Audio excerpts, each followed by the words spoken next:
గౌరవనీయులైన కాపు సోదరులకు, మీడియా మిత్రులకు పీవీఆర్ ఆంధ్రప్రదేశ్ రాష్ట్ర కాపు నాడు తరపున నమస్కారాలు. ఈ రోజున కూటమి ప్రభుత్వం వచ్చి 16 నెలలు నిండి 17 నెలలో అడుగుపెట్టారు. కాపులకు విదేశీయ విద్యా విధానం లేదు, కాపు కార్పొరేషన్ లోన్లు లేవు, అలాగనే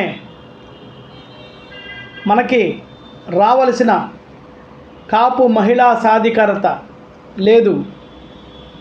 కాపు కార్పొరేషన్ పెట్టారు, దానికి కాపులకి ఎంతవరకు ఉపయోగం జరుగుతుందో తెలియదు. అలాగే డిఎస్సి 16,347 ఉద్యోగాలు భర్తీకి రెడీగా ఉన్నాయి. ఎగ్జామ్స్ పెట్టారు, మరి మనకి రిజర్వేషన్ ఎంతవరకు కల్పిస్తారో తెలియదు, కాపులకి ఎంతవరకు సహకరిస్తారో తెలియదు. కాపు సోదరులందరూ నేను ఒకటే చెప్తున్నా మీకు మీడియా ముఖంగా, దయచేసి పార్టీలను గౌరవించటం కాదు, సంఘాలను గౌరవించండి.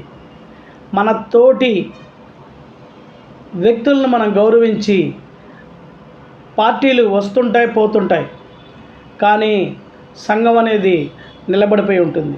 అలాగనే మనకు రావలసిన హక్కులను మనం సాధించుకోవడం కోసం కలిసి నడుద్దాం.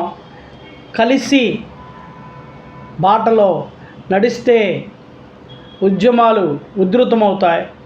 రాబోయే తరానికి ఒక భవిష్యత్తును అందించే విధంగా ముందుకు నడవాలని ఆశిస్తూ ఇట్లు పీవీఆర్ ఆంధ్రప్రదేశ్ రాష్ట్ర కాపు నాడు.